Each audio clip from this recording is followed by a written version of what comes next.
This is part 2 of the week 2 assignment video.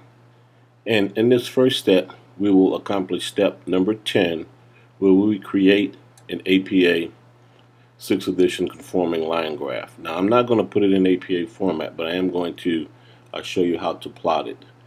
So, what you want to do is click on Graphs,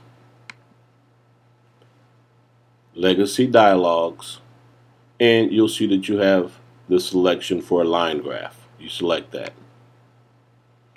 You want to select Simple. Then you come down and you select Define. Now, what I'm going to do is reset everything to show you how to do this from scratch. So the first thing that you want to do is to make sure that you select the Other Statistic checkbox. Under that, the variable that you're going to put in this area will be the injury rate. So you would click on injury rate, click the arrow, and you've populated this area with mean injury rate. Now you want to select the category axis, and that's going to be safety climate.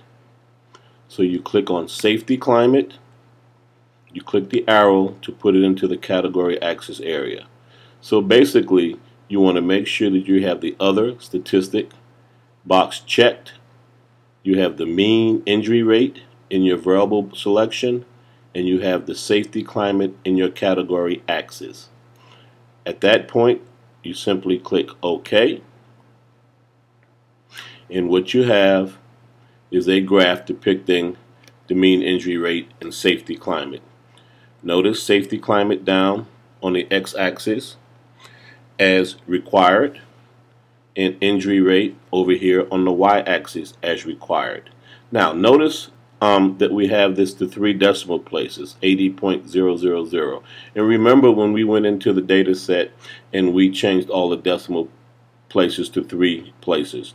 Had we not, we would have a long string of numerics which would be unapplicable and not really look good to the eye. So again, that's why you adjust the decimal place so that you present the numbers in some logical format. Now that's how you would accomplish the line graph. And again, this is what you would copy and paste into a Word document, basically in the appendix section of your assignment. And once again, I'll cover that. I'm just going to click to highlight the graph. I'm going to copy. I am going to open up a blank Word document. I'm going to right click and paste. So again, this is what you would put in the appendix section of your assignment to show proof of you knowing how to do a line graph.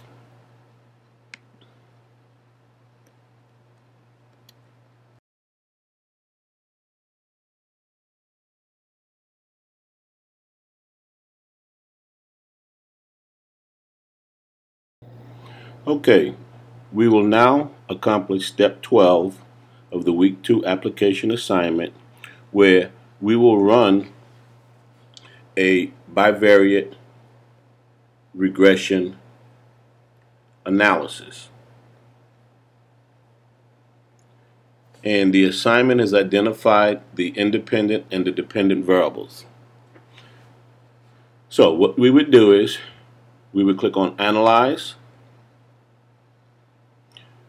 You would click on Regression, and you would select Linear. Now with the Linear Regression dialog box open, you simply just have to insert the variables as identified in the instructions. So it tells us that the dependent variable is going to be injury rate. So we would click on injury rate, come up to the dependent variable area, click the arrow, and we've put injury rate into the dependent variable area. It tells us that we have safety climate as the independent variable.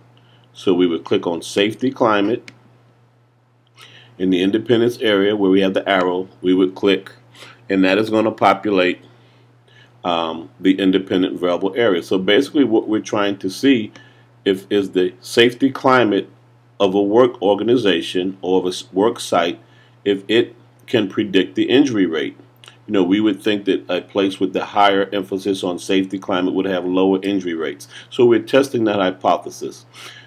We also need to make sure that the method is placed to enter, and we simply hit the OK button, and you will get a bunch of output that will identify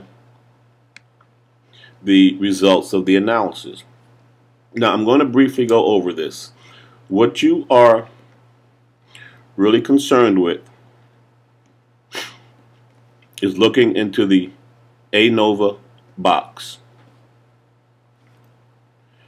And you want to go into the SIG column. Now, in statistics, anytime we have a SIG value less than 0.05, we have a significant result. That would mean that the independent variable safety climate significantly predicts injury rate. In this case, the SIG value is 0.930, which is higher than the 0.05 alpha level.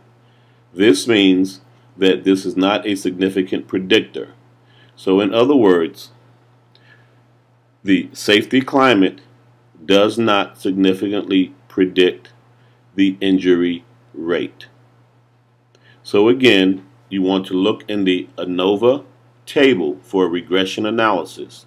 You want to go over to the SIG column, and you are assessing that to see if it is lower or higher than 0.05, which is the alpha level, the conventional alpha level that we set in statistics.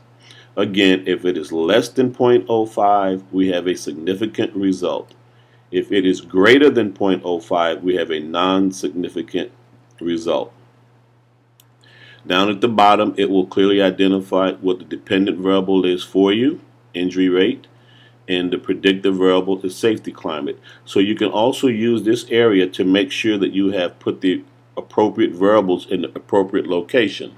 And again, if you look at the step 11 in the assignment, it will tell us to put injury rate as the dependent variable, which we have here, and we have the predictor or independent variable is safety climate. So that is another good checkpoint to make sure that you have placed the appropriate variables in the appropriate location. And again, I'm going to repeat because this is very important to understand. You are assessing significance against the 0.05 alpha level. Again, in this case, the SIG value, which is the same as the p-value, you will see that it is 0.9, which is higher than 0.05, meaning that we do not have a significant predictive model. And that's how you interpret that. The next phase of the video will show you how to write this information up in appropriate APA format.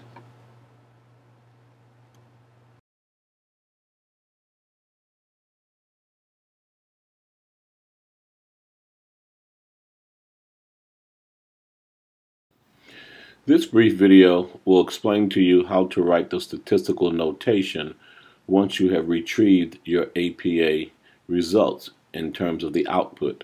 As you can recall from the last video, you remember from the last video that the ANOVA table I told you was a significant table up top here, and then the coefficients table is also a significant table to aid you in the write-up. Now this write-up is somewhat limited, but it just gives you some of the main understanding of how to interpret the statistical notation. And for example, you may read a journal article and you may get to the point of the article in the results section where you see the statistical notation and it may not make sense to you. And I just wanted to just give you some brief exposure. Again, this is not extensive, but just to get you an understanding of how you would extract the information from your SPSS output and put into an APA results write-up. Okay, the section down here that I've just highlighted, you're seeing me highlight in yellow, is the APA results write-up. Okay, and I'm going to show you how to extract the major information from that. As I say, this is just the watered down version. Faculty may require something a bit more extensive. But anyway, you normally start out by indicating, what you did. And in this case, we ran a bivariate regression analysis, was conducted to examine whether safety climate is a significant predictor of injury rate. And that's spelled out exactly as it is in your assignment. And then I like to see the individual state the independent and dependent variables. And in this case, safety climate was the independent variable, and injury rate was the dependent variable. And again, remember, in the ANOVA table, you can look down in this area to make sure you have selected the right variables in your analysis. So you make sure that this matches with what you state down here. Now, the results were insignificant. And how we know they were insignificant is because, remember, I indicated that the sig value was greater than 0.05, so it's 0.930. So that means it was insignificant. In other words, the independent variable does not significantly predict the dependent variable. Now, the part that's most confusing to most people is the piece that we see right here that I've highlighted in yellow. And I'll show you where this information comes from in the APA, in the SPSS output. You would first type in F, and you'll see that up here actually the ANOVA runs an F test, and an F statistic is calculated. And after that, you'll see a 1 and a 49. And you'll notice I'll have it color-coded with a light blue and a light green. The light blue comes from the DF, which is a degrees of freedom column, 1, and you'll see a 1 here. You then put a comma, and then you put the second degrees of freedom for the residual row, which is 49. So comma 49 equals, and then you put the value of the F statistic, 0.008, and here you see 0.008. You put the p-value, which is actually comes from the sig column, so p equals 0.930. So that's in essence how you would state it in statistical notation. Then you normally state the 95% confidence interval. And here you'll see the purple color coding, and the range was from a negative 5.061 to the upper bound of 4.633. And you'll see that I have the confidence interval identified here. So again, this is very, very quick, down and dirty, but I want you to understand that you have to create your APA results write-up from the information that is depicted in the SPSS output. And again, in this case, we're running an F test, which is the F here. You put an F here. You put open parentheses, the degrees of freedom from the regression line and the degrees of freedom from the residual line. You close the parentheses, then you put the value of the F statistic, which was 0.008. And then you will put the p-value, which again comes from the sig column, and then you state the 95% confidence interval, and you'll get that from the column that says 95% confidence interval for B. And again, you just state the upper and the lower bounds of the confidence interval. Again, this may not be a complete APA results write-up, but it's just to get you some exposure. And this same information is stated in the assignment instructions. It gives you the F value, etc. But this is the way that it should be presented in statistical notation. Okay?